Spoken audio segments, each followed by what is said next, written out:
अरे भाई मैं तुम्हें क्या बताऊं, घर के सारे काम करते करते सुबह से शाम हो जाती, लेकिन काम है कि खत्म होने का नाम ही नहीं ले रहे।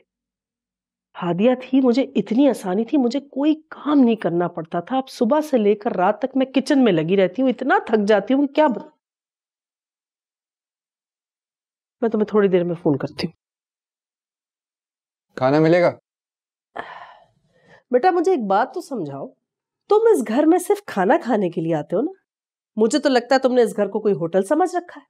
सुबह उठते हैं, नवाब साहब नाश्ता करते हैं बादशाहों की तरह, उसके बाद बाहर निकल जाते हैं, दोबारा भूख लगती फिर वापस घर आके खाना खा लेते, फिर निकल जाते, फिर रात को आते, रात का खाना खाते और सो जाते।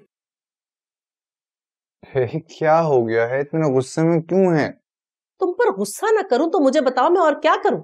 तुमने कभी जरा सा भी एहसास किया अपनी माँ का कि सारा सारा दिन मैं किचन में लगी काम कर रही होती हूँ? कभी तुम मेरा हाथ ही बटा दो? अच्छा तो एक काम करते हैं, आप ये चाहती हैं कि मैं झाड़ू पोछा करवाऊं, बर्तन धुलवाऊं, या फिर हम दोनों मिलके घर का खाना बनाते हैं? ये औरतों वाले काम मुझसे नहीं होते। काम काम होते, कोई मर्दों या औरतों वाले नहीं होते। चलो मैं मान लेती हूँ कि ये सारे काम घर की औरतों के करने के, मगर तुमने बाहर के भी आज तक कौन से काम किए? सब्जी तक तो मैं खुद जाकर बाजार से लेकर आती हूँ। तुमसे हादिया थी, मुझे कोई काम नहीं करना पड़ता था। अब मुझे एहसास हो रहा है कि वो जब से इस घर से गई है मेरे काम का बोझ कितना बढ़ गया।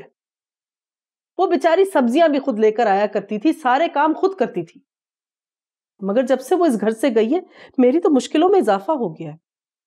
अगर तुम हादिया की कदर कर लेती ना तो मुझे उसको भेजना ना पड़ता इस घर से। अम्मा आप तो ऐसे कह रही हैं जैसे मैंने आपसे जिद की थी कि हादिया को इस घर से भेज दीजिए। अरे जहां पाल पोसकर उसको इतना बड़ा किया था, 2-4 साल अगर वो और रह लेती तो क्या चला जाता किसी का? शादी होती तो उसने रुखसत होकर तो जाना ही था ना। रहने दो, अच्छी तरह जानती हूँ मैं और तुम भी कि तुम्हारा रवैया हादिया के साथ कैसा था। हाँ हाँ, आप तो ये मुझे जताना चाह रही हैं कि जैसे मैंने हादिया पे बड़े जुल्म किए, मैं मारती पीटती थी, उसे खाने को नहीं दिया करती थी, है ना? सिर्फ हाथ से नहीं मारा जाता, कभी कभी जबान की मार हाथ की मार से ज्यादा होती है। अम्मी मेरा खाना। ला रही हूँ भाई, एक तो तुम्हें किसी पल चैन नहीं है।